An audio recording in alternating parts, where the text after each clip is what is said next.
This is a production of O'Brien Communications. Hi, I'm Tim O'Brien, and this is the Shaping Opinion podcast. Our guest today is Ari Paparo. He's the CEO of a company called Marketecture Media. That's a network of podcasts, newsletters, and events covering the digital media sector. He's a writer, a podcaster, and an expert on all forms of advertising. He worked in the ad biz for 20 years. That included time spent at DoubleClick and Google.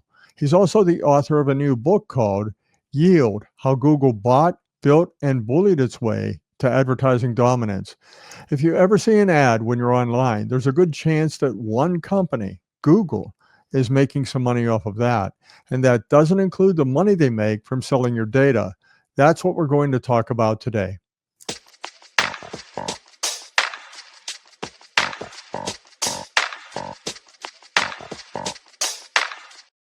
Hi, Ari. How are you? I'm doing great. How are you doing, Tim? I'm doing good. I read your book, and I'm going to hold it up here and see if we can get it on the screen, split screen. Yield. It's a great book. And I started I started my career in the media. I spent a little bit of time as a copywriter in advertising, and then I moved into public relations for the rest of my career. And I've always sort of loved radio, and that's how I ended up in podcasting again. And one of the things that I wondered, though, as I looked at your book, it was you yourself, because most people, when they get into some profession like this, it's almost a vocation to them. Mm-hmm. You know, it's something they wanted to do when they were kids, or some aspect of what they do now. And I looked at your book and I thought there was no way to imagine something like that when you were a kid. But what did you want to be when you grew up? Well, it's a funny question. I was coding for my youth. I've been coding since I was like 12 years old, which would make it the 1980s. I thought I'd go into a technical career, but I ended up not doing that. So in college, I majored in marketing. And so the combination of an education marketing with technical skills, or sort of a technical mindset, brought me to the internet. And so the internet got popularized in 1994. I was 23, 24 at that time, and that really kind of dominated the rest of my career. As it happened, I got into the advertising part of the internet instead of some other parts, but I think that was sort of just a happenstance based on my career choices. Well, you certainly were in the right place at the right time. When it comes to that, I remember those days. In '97, I left a big agency I worked for, and I worked for a tech company, and we kind of rode that wave ourselves, because our company, we were on a different aspect of it, though. We were a hardware company, and we sold access to broadband. So you had dial-up back then, and we made this little gizmo that enabled companies like Verizon and all the big, they called them the baby bells, Pacific and Bell South. We enabled them to deliver broadband. And so that was a fun time. It was an exciting time. And I spent a lot of time in your neck of the woods. I spent a lot of time in San Jose and San Francisco, just doing trade events and things like that. How would you describe those days? We're talking about the .com bubble, but it wasn't a bubble yet. It was a .com explosion. Well, you always have to start with consumers because they're the ones who usually drive these things. I remember it was I think it was in 1994. My girlfriend took me to visit a friend at UNC in Chapel Hill, and they were very advanced in computer science. And this guy who I didn't even know, it was like her friend's boyfriend, was had to babysit me. And he was like, "Hey, check this out." And he pulled up the Mosaic browser and started showing me paintings from the Louvre. And I was like, "Wait, are these stored on your computer? You have all these paintings from the Louvre?" He's like, No. I'm going to the Louvre's website and seeing the Mona Lisa. And I was like, what? I wasn't unfamiliar with like BBSs and modems and things like that, but still, it was such a mind-blowing little demo he did for me that it changed my life. And then it changed a billion people's lives over the next 3 years. Anyone who saw it realized it was a radical transformation in the way human society would live. And based on that, you then had commercial interests where people started companies. They're like, well, maybe we could sell stuff. Maybe we could sell books. Maybe we could, email. We could popularize email so you don't have to these weird clients that you have to download. You use Hotmail and the websites and weather and sports and all that stuff.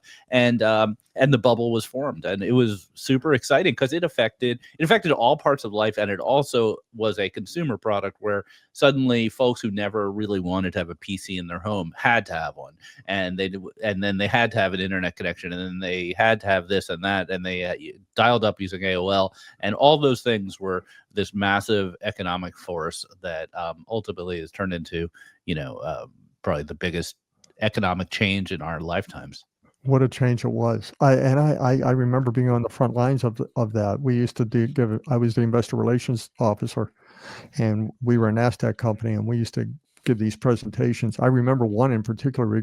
It was an annual thing. So every year we would present in Chicago, and Harley Davidson CEO would come on right after us. He would ride his motorcycle up onto the stage. It was awesome.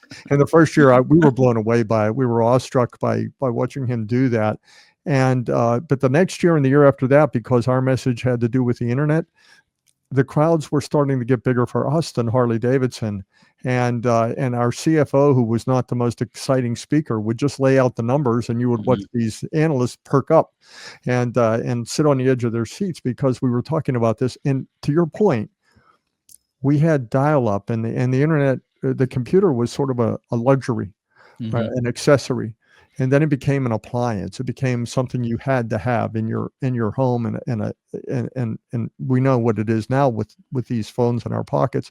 But I remember that so clearly because we would sit there and educate. Every time we sat down with an analyst, we would say, okay, someday you're going to be able to take video and put it across this line. And back then it was a landline, fiber to the curb, fiber to the house. And we would try to explain these terms and these definitions, and just educating them. They were on board. They were excited about this because, it mirrors what you just said. Someday we're going to be able to actually have TV and video and all these different things come across a line that's not a cable, not necessarily a coax. But when did the light bulb go off for you when you thought this is going to be really, really big?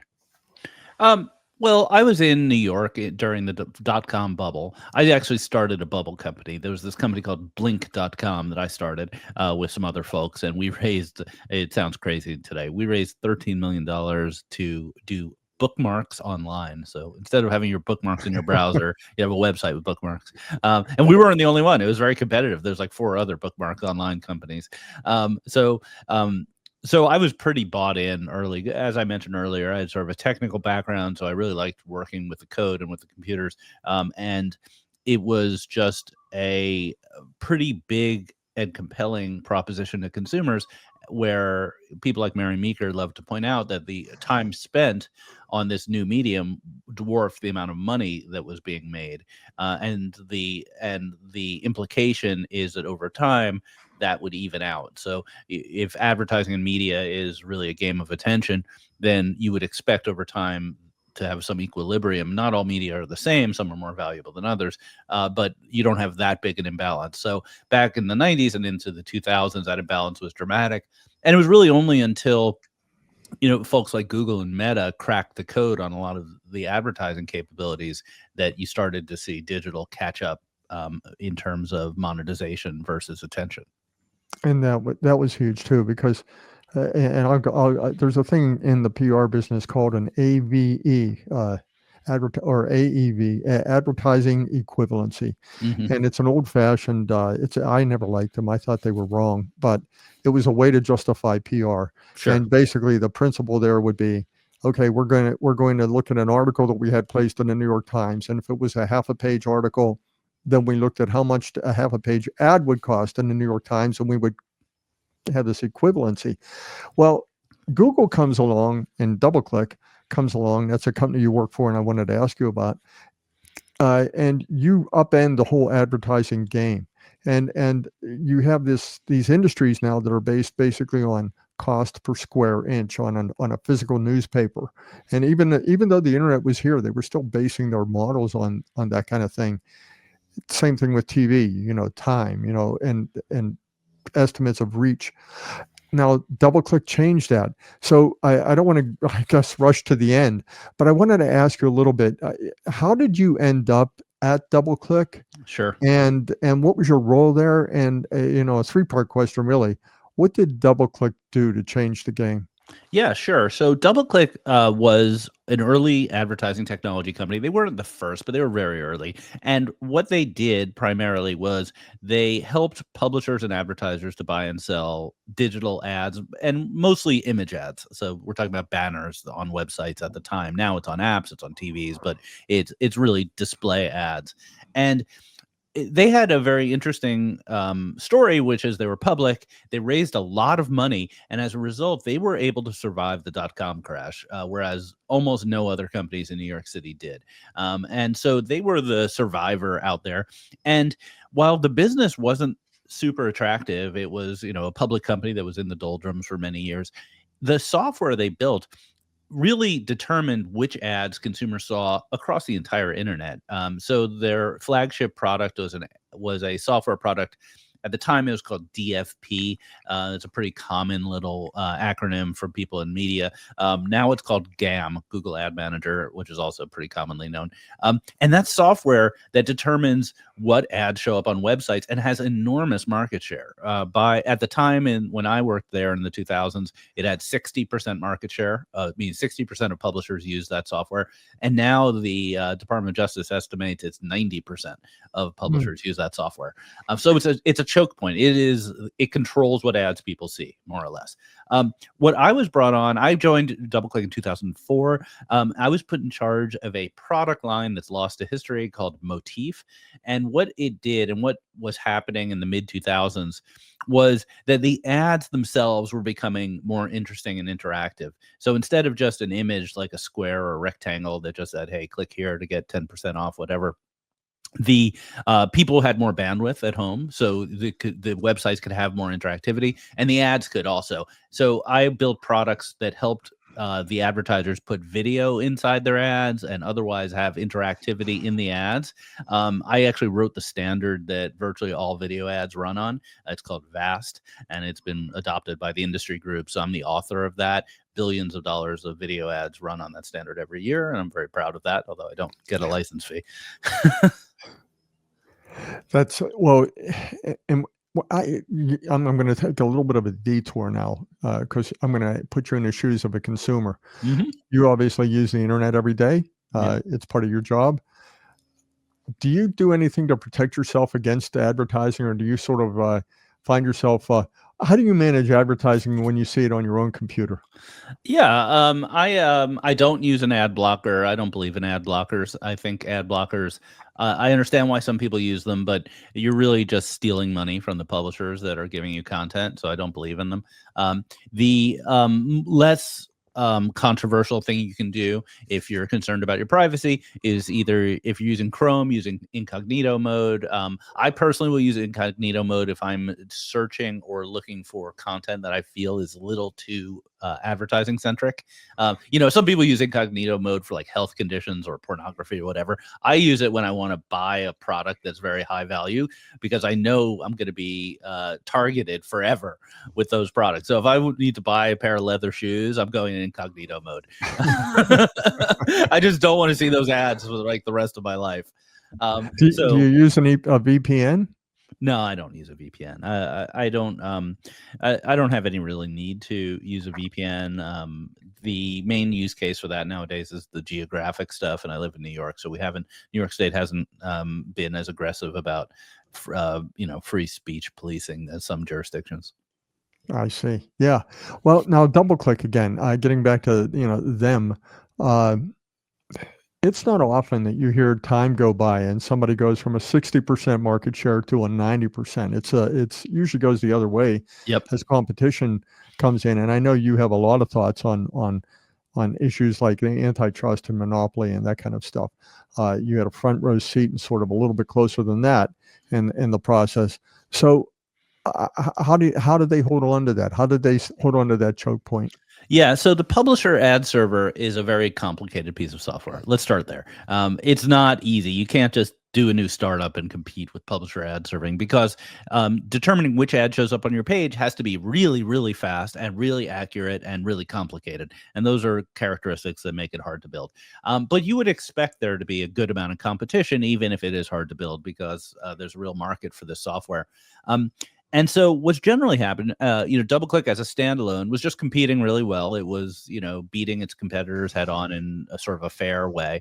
But then when it was acquired by Google, and this is kind of a complex, long story, but the simple version is that Google said, well, we have control over the ad server. That's the software that determines what ad shows. And we're also, at the time, what was emerging was what's generally called ad exchanges or programmatic ads. And that is a system that lets people bid. So it's not just the ad is predetermined, it's that in real time you can bid on which ad to show. So Google effectively combined those two things so that their ad server also made calls out to their ad system, the Google ad system, which is the largest ad system in the history of the world, and thereby was able to make publishers more money by having Google ads appear on their sites. And they said effectively, you can only get this if you use our ad server. And this is the nature of the antitrust problems that they're having, which is publisher after publisher. And we're talking big companies here like Gannett, News Corp. These are not small publishers. These are the largest publishers in the world. They have testified in court that they couldn't possibly change ad servers. They were stuck with Google no matter what they did. They spent millions of dollars just evaluating whether they could get off Google, and they couldn't. They were forced to use them. And that's like kind of the definition of an abusive monopoly. Well, that's a back end view of the whole process. Anybody that's in the industry or anybody that bought Google ads, even if they run a small business, knows a little bit about what you're talking about there. I'll try to put this in terms that I would explain to a young person or somebody that's not familiar with this. So you're a consumer, and you pick up a newspaper and you see an ad. It's pretty straightforward. Here's the articles and here are the ads. You watch TV. You watch a football game. There's the game. Then there's the commercial break. And we all know, we see that break and we know where everything's coming from. We know that when we see a commercial that the company that is featured in that commercial paid the network for that. So that's so simple and so understandable.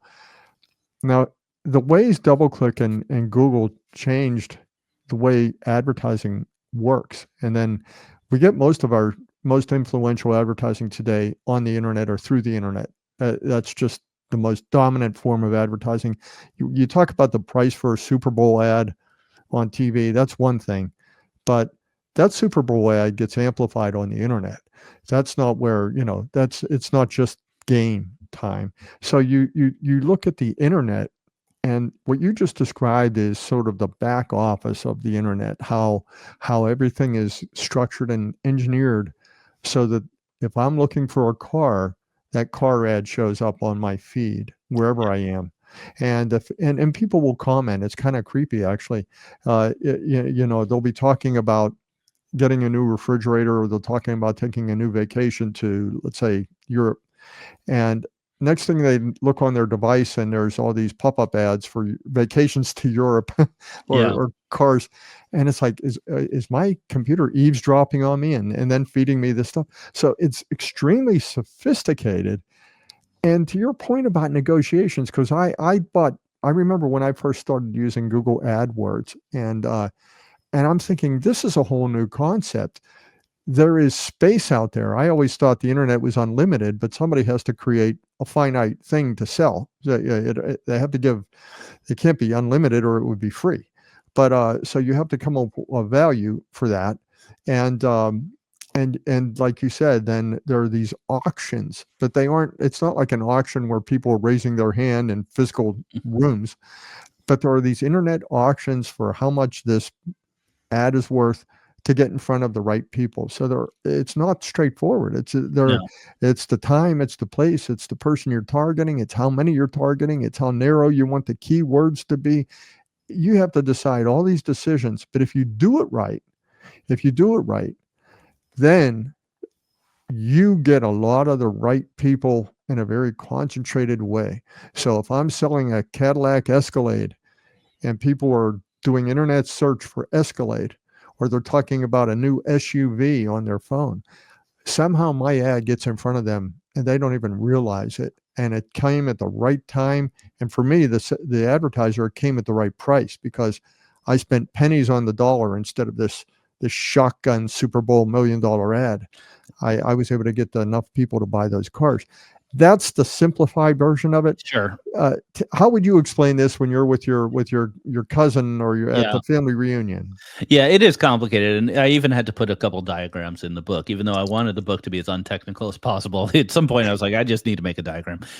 It's here's how I explain it. Right, you load a web page that has ads like CNN.com or NYTimes.com, right, and what you expect to happen is that the ads that show up are the ones that the sales force at the New York Times sold to their advertisers. That's the old-fashioned way of doing things. Like that's how the Super Bowl works. But what happened was, in the mid 2000s, this new invention of the ad exchange was built both by DoubleClick and Google, but also by other companies. And what that does is, as the page loads, you have ad slots. So you have like basically a spot where an ad will go, but the ad hasn't been chosen yet. And what happens is a auction takes place where in real time the publisher asks up to 100 different parties to bid on that ad, and they say, give us a bid within 200-300 milliseconds. So that's very fast.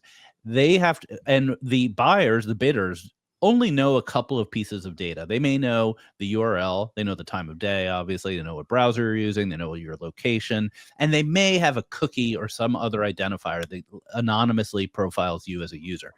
And so if I know that a given user is really interested in a pair of shoes, or is actively shopping for a car, I can bid really high and show them a car ad, and that's going to work better. It's actually going to produce better advertising value. If I don't know anything about them, I may not bid at all, or I may just bid very low. And so in real time, 300 milliseconds, we determine who wins the ad shows, and then the payments are made. And it's a little bit akin to like the financial markets and how, high speed trading works, but it's actually probably more complicated than high speed trading. So that produces better results. So advertisers are better off because they can only buy the impressions of the people they want to reach. Publishers arguably are better off, although some people would argue they were better off with the old-fashioned way. It's unclear, but they sort of had no choice. They had to go along with this because that's where the advertisers were. And then you have obviously some concerns about privacy and about data usage, which are kind of a big involved topic that a lot of people have different opinions on. I will point out almost all of this data is anonymous, so no one knows your name, your email.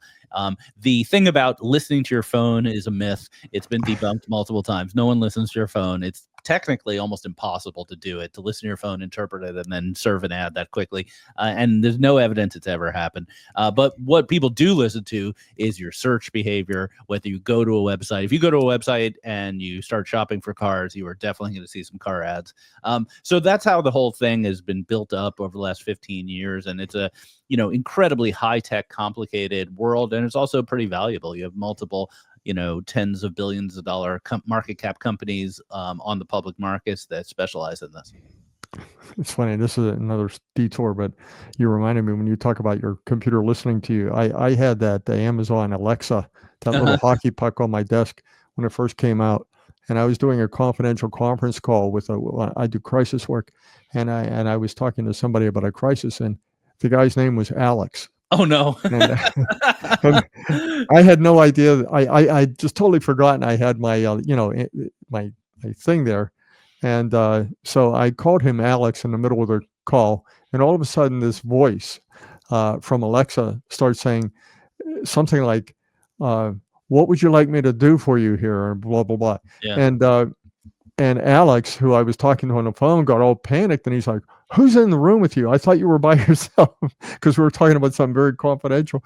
And I immediately after that call, I took that little Alexa hockey puck and I disabled it. Smart. And I know that's kind of crazy. My kids always tell me that now too, because your cell phone has a microphone on it, and your computer has a microphone. So anything that's voice activated, it's already sort of there.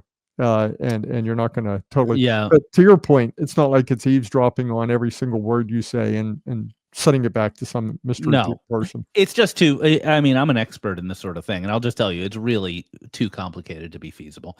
No one's doing it. Yeah. Well, now I thought you explained that really, really well as far as how this came to be, this whole ecosystem for advertising. And DoubleClick was a driver, a creator, who's in the middle of it, made a ton of money when it sold itself to Google. It was an obvious target. What did DoubleClick do for Google that it didn't have beforehand? How did it add to Google's value? Yeah. So the way to think about advertising in this programmatic world is supply and demand. So that's not a usual way to think about advertising, but that's really the right way to think about it nowadays. And so supply is publishers, demand is advertisers. And what Google had, we're talking about 2004, 2005, they had already IPO'd. They were growing like a crazy number, like 90% a year in revenue. And it was almost all search revenue. And so the ads and the advertisers were all text ads. And Google had launched AdSense, and AdSense is a supply product that would allow their search ads to show up on publisher websites. But it was AdSense at the time was all text ads. It was like, it would just fill in a rectangle on a web page with text ads, and it worked, but it was very low price.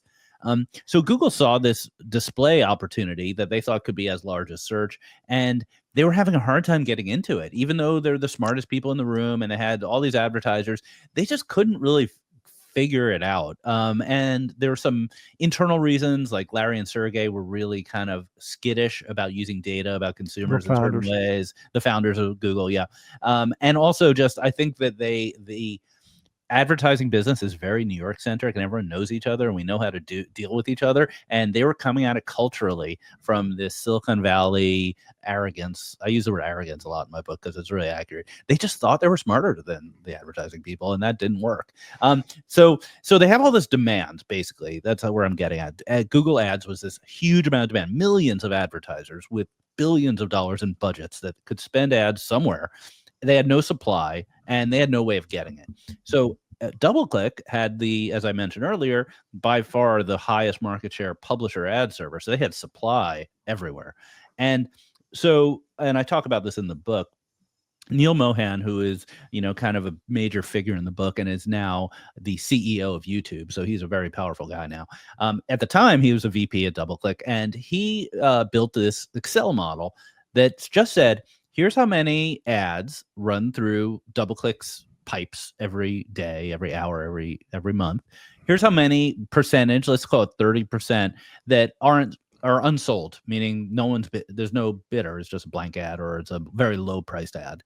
Imagine if you, a buyer of DoubleClick, were able to fill that 30% at higher prices. How much money would you make?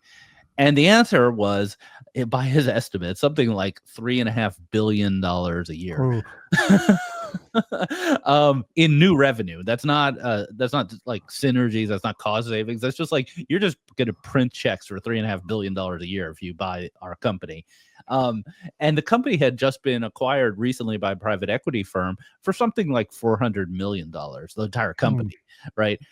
So based on that and a couple of meetings, you take a meeting with Yahoo, you show them those numbers. You take a meeting with Google, you show them those numbers. Take a meeting with Microsoft, show them those numbers. There was a bidding war.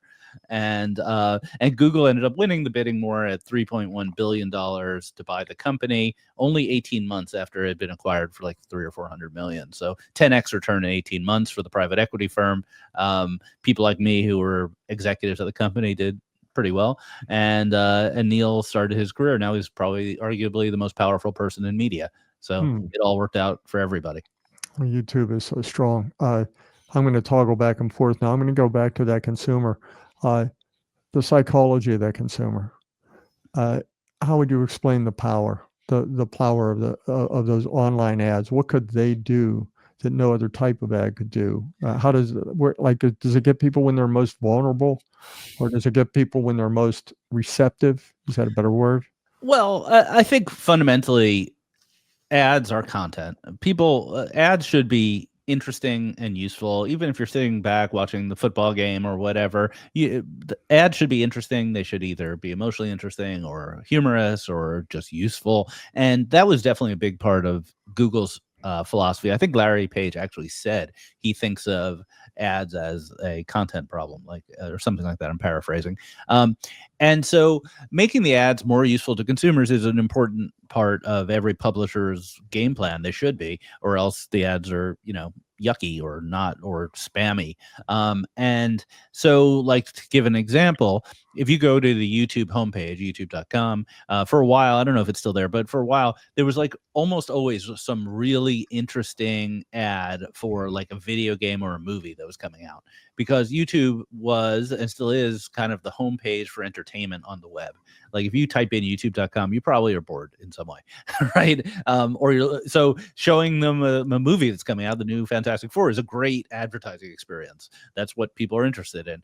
Whereas if you're shopping, showing ads for things that you're shopping for is a great advertising experience. And speaking on that subject, like the hottest thing in advertising right now is ads on e-commerce sites. So when you're on YouTube, when you're on Uber looking on Uber Eats for something to eat, there are ads there that says, "Hey, how about pizza? How about Pepsi? How about this?" And that's really useful for consumers because you get a discount, or you might find a restaurant you hadn't heard of before. So making ads useful is a really important paradigm, and I think should always be in the back of everyone's head. Now, not every ad is useful. Some are spammy, some are annoying, some are using people's data in ways they may not have predicted. But I believe that the improvements in advertising targeting has a positive for everyone involved. Well, that's I think that's key too, because going back to the old advertising, comparing it to this, in the old days, you needed a branding. A newspaper ad or a TV commercial would strengthen your brand, or you would sell a product on price because it was, the white sale, or the president's sale on President's Day in February, something like that. Christmas, holidays, you would have sales. So you'd sell on brand or price. And now internet advertising comes along, and you're not only selling on those things, but you're selling on timing and location. And like you said, you can look at search results and see that this consumer is definitely qualified because their search habits are basically telling you that they're really interested in this topic or that topic right now. So I wanted to toggle back to you now, and that is, you're at DoubleClick now, and everybody has a role to play, and you were obviously a key member of that management team. What was your key role at DoubleClick? What did you bring that nobody else on the team brought? Well, I was on the buy side, so demand side. So I worked with agencies and advertisers to build tools that help them show better ads and report on them better and understand where they worked and things like that. And I also was very involved in the video world, which was nascent at the time. You had ads that were, the size of a postage stamp on a web page, and only getting bigger and more exciting.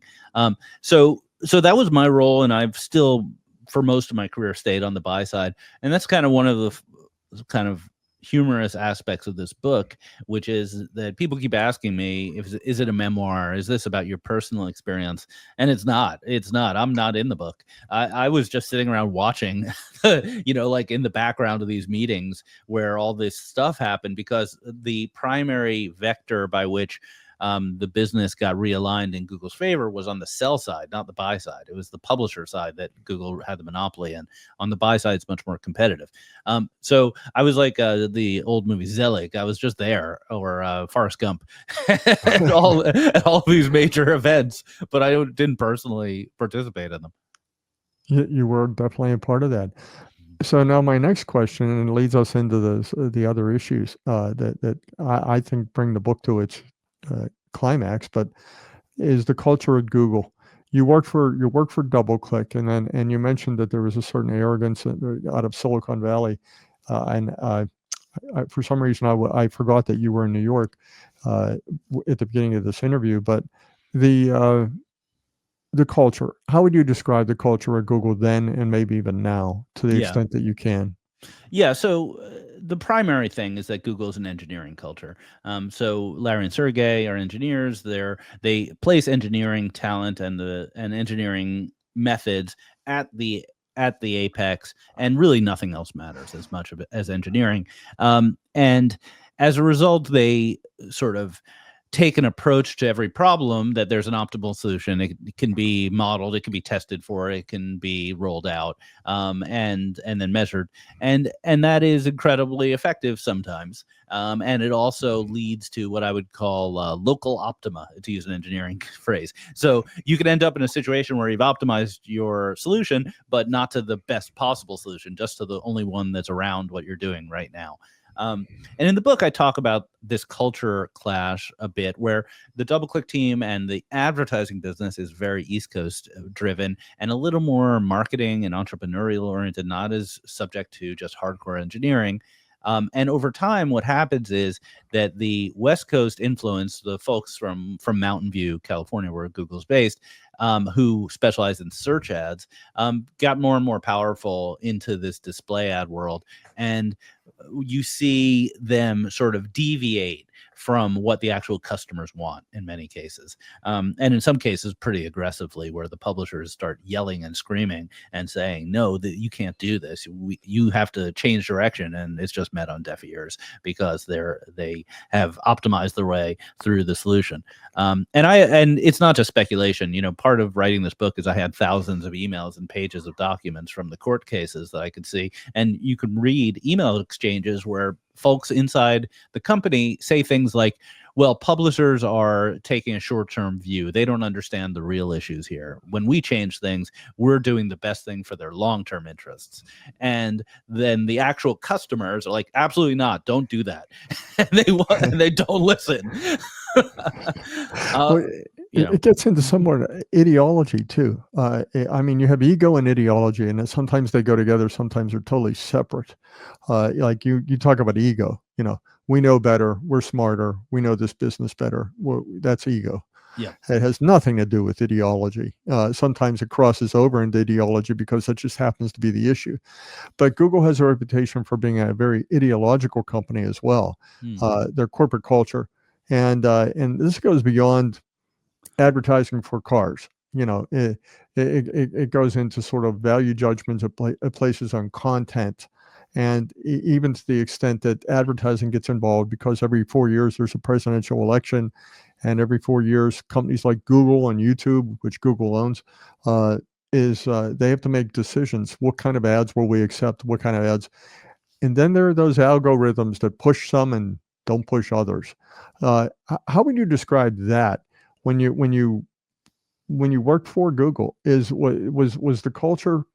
How would you describe the ideological element of the process and maybe the ego part? Yeah, I didn't see anything that was politically ideological. I think it's pretty well understood that the company's employees kind of lean left, but that was not really part of my story, except to the extent that Google really has very few friends in politics. And I think that's a pretty important point, especially as we sit here in the second Trump administration. The big tech companies really became the enemy of a lot of politicians, the easy scapegoat, especially Meta, because they had the Cambridge Analytica and all these privacy scandals. But Google's been accused of bias by the sort of right wing, and then it gets accused of monopolistic behavior by the left wing. And Google's been pretty bad at navigating the politics, such that both political parties in the United States are against Google to some extent. And I talk in the story in the book about how the first investigations of Google, the federal and state investigations, all happened at the tail end of the first Trump administration, and they definitely had a red-coded vibe to them. It was Paxton out of Texas who filed the first state case against them, and he was joined by many other red state attorneys general. But then what happened was, after Trump lost and Biden took over, the Biden DOJ started pursuing the cases very aggressively. So they thought they had one problem, and then they had the other problem. They could ping-ponging between the two parties for different reasons. And there's even a bill that's been brought up in Congress for a couple of years in a row to break up Google, called the America Bill. And its co-sponsors are Klobuchar and I can't remember the name, a major Republican senator. So it's a bipartisan effort to break the company up. They just can't seem to catch a break politically. I forget the name of the one you're talking about, but I believe he was from Colorado, and it's centered on Section 230. And I remember Klobuchar. It was like you said. It was interesting because a little background. Section 230 is the little law that basically says that social media companies and digital companies are sort of immune from whatever they put on their sites because they can't be held liable the way a newspaper can because they don't edit and curate everything. They don't verify and vet everything that goes on their site, so they can't be held liable. That was early on. Yeah. That was the premise, and that's still the case. Now, Klobuchar feels like, wait a second, these sites need to get actively involved in basically censoring their sites more for whatever reasons, because I don't like this content or that content. Then you had Republicans who, and this is that guy from Colorado. Like I said, I think I forget his name. Lee? I think it's Mike Lee. Is that Yeah, right? I think I might if it's him, it might be him. But he was like, no, these sites are too left leaning. These sites are too. So I don't like Section 230 because it protects them. I want to be able to sue these sites. So you have people who, and this is back then. It's changed a little, I think, since Elon Musk bought Twitter. But you had these right wings people that said, wait a second, I want to be able to sue Google, YouTube, whoever, Meta, Facebook. I want to sue them because of they banned me from their site because I said something, and then you had people on the left like Klobuchar, Democrat side. They were saying, wait a second, they need to be more active in moderating their content, and I think you did, and we're seeing this now with hindsight because Trump comes along the second time. And all of a sudden, people like the Apple CEO and Zuckerberg and others, they're kind of behind him, so they're going with whoever's in charge. Yeah, they're not ideological as much. They're going with who's in power and what can I do to make sure they get off my back. Would you say that's the way they're doing it? Yeah, I think certain Silicon Valley companies are just pragmatic, Meta being the obvious example. They just want to be on whoever side's in power, whereas Google maybe is a little more idealistic and has been unable to really navigate some of these things. And as a result, they're everybody's punching bag. I think when we talk about, the so-called censorship, you have obvious examples that people can point at, like, Trump losing his X account after January 6th. Fine. That's an example. You could be for it or against it. It's pretty easy.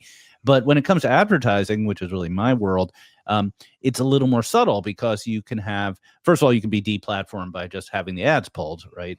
Google is on the supply side, a huge source of revenue for publishers. So if a publisher that's out of favor, like Breitbart, has its ads pulled by Google, they lose a lot of money. And that may or may not be, justified depending on your point of view. But also you have the secondary effect, which is advertisers may not want to be on Breitbart. And so they can pull their ads. And that is where Elon Musk and X got involved because they claimed that the advertiser groups that were recommending to avoid certain content or avoid X were acting as sort of illegal cartels and, violating antitrust by having, coordinated boycotts of certain types of content. So it's a rat's nest is basically where it comes down to. The overlap of tech and policy is really tough right now. Oh, and you could add banking to that because you had, like you said, Yep. the demonetization of certain accounts, and it was all going downhill. It started maybe in Washington in some cases, and it ended up, in Silicon Valley, and then they were pressured to do certain things, and they did them. They complied, and then all of a sudden you have the same pressures applied to banks. So you had people losing bank accounts and that whole thing. In your book, and I think that was actually a pretty good setup for talking about the legal issues and Google, because for the first thing though, before talking about that, you talk about secret strategies and projects at Google, and you talk about some people or projects. Yep. Bernanke, Poirot, and Bell. These are the code names for those projects, and I'm going to summarize it, and you can explain. Bernanke adjusted the auction pricing for the ads to help Google. Poirot manipulated the exchange dynamics. In other words, it manipulated. That's all you really need to know. You didn't not only need, it's like if you were to compare this like you did earlier to the stock market, there was market manipulation going on, and the people that controlled it were this one platform, and then you had Bell, which was behind the scenes. It served Google's dominance, as you said. And I think that raises a bunch of questions about antitrust and monopoly, because you have this one company that makes money and controls things for the buyer and the seller. It's not just a buyer or a seller.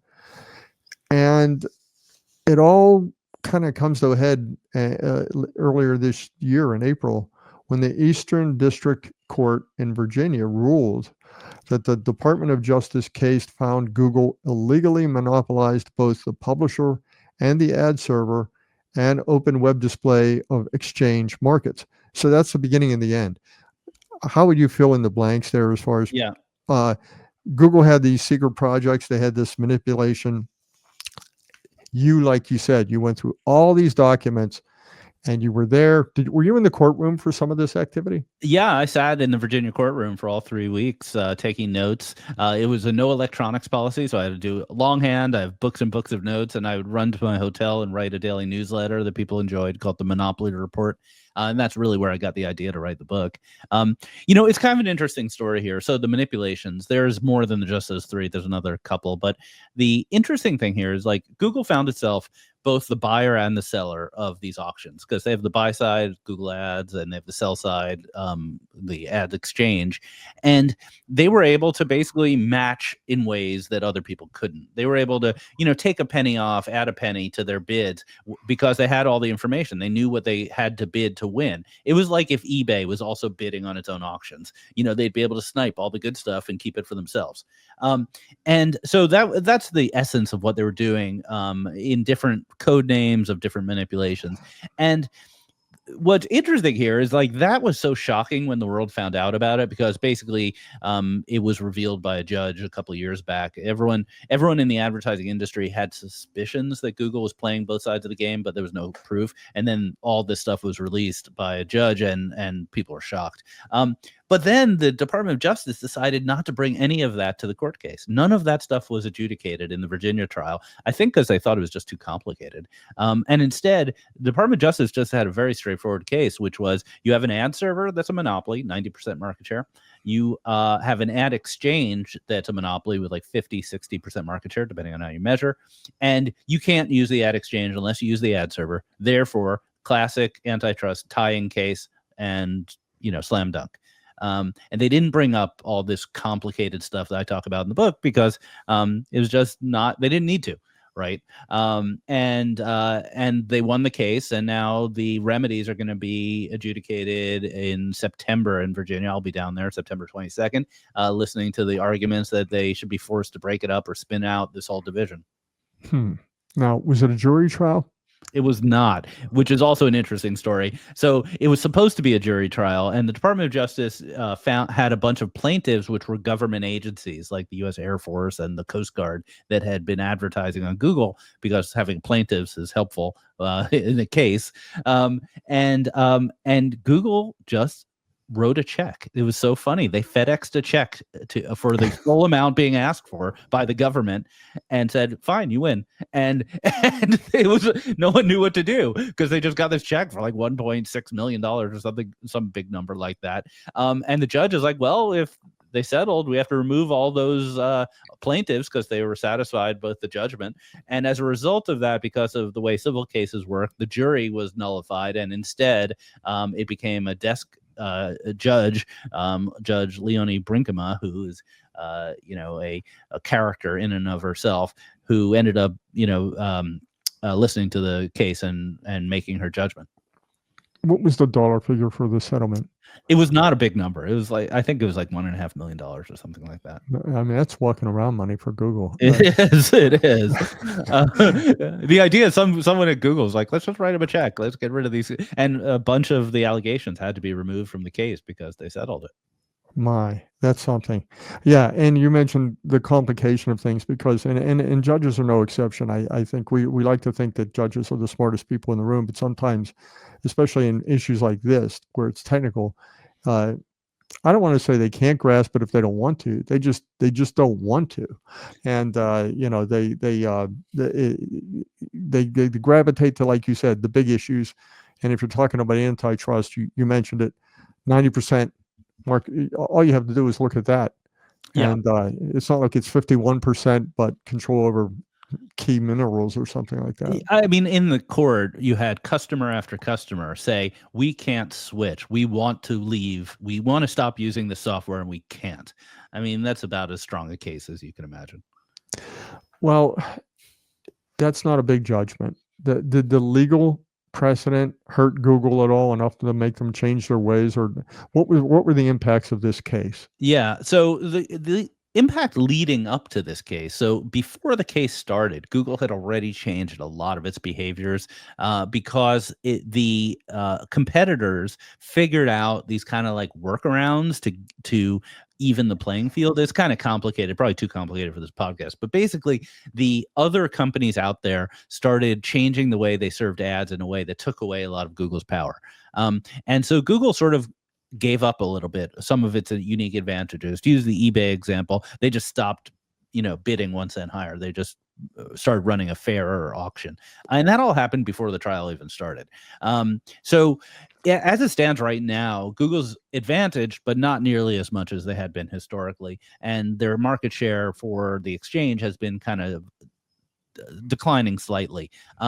The real impact, though, is that the court is being asked to undo the monopoly that they built over the 10 years prior, that 90% market share, 50% on the exchange side. And so they're being asked, the Department of Justice has asked them to force a spin out of the exchange and then eventually of the ad server. They want to do it separately.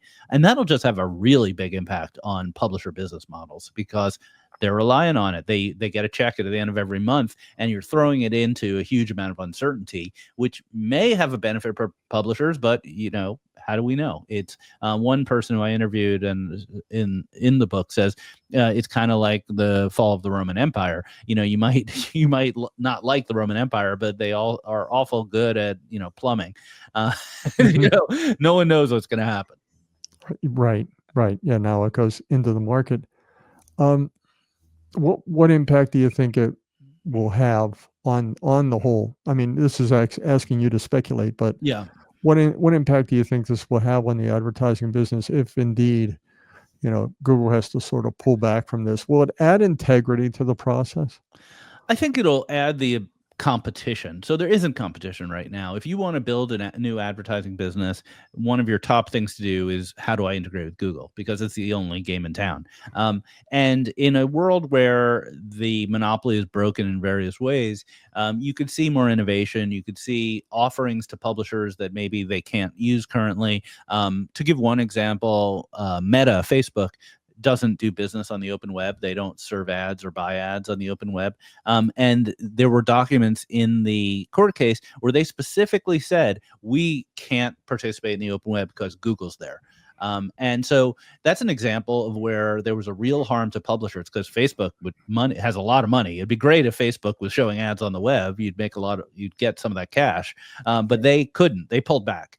And so maybe they'll re-enter the web. I don't think we should count on that, but that's an example of where an increase in competition could produce a much more vibrant market for ads, which could involve protections for consumers. It could involve different business models we haven't even thought about. The point being that none of that is really possible when one company has a monopoly on everything. You mentioned during that trial, you got the idea for this book. When you came up with the idea for the book, what did you hope it would accomplish, the book itself? Yeah, well, I think it's an interesting story, and whether you like it or not, advertising supports journalism and supports news and information. While some companies like the Times might be able to move to subscription models, the average publisher can't. So it's a really important lifeblood to the web as we know it, as I love it. And so I wanted to get the story out about how these things have evolved, how they're changing, because probably it's under the radar. Everyone thinks Google equals search. Everyone thinks, oh, ads on the web, they're annoying. I don't know. They're following me around. But there's a lot more to it. And I thought it'd be an interesting story for people to understand. That's something. Now, did you get any feedback about your book? I know it's a new book, but usually when you're doing a book, people read it. They see galleys and it gets out there. Yeah. Have you gotten any feedback from people at Google on it? Not from people at Google. I'm expecting the cease and desist any moment.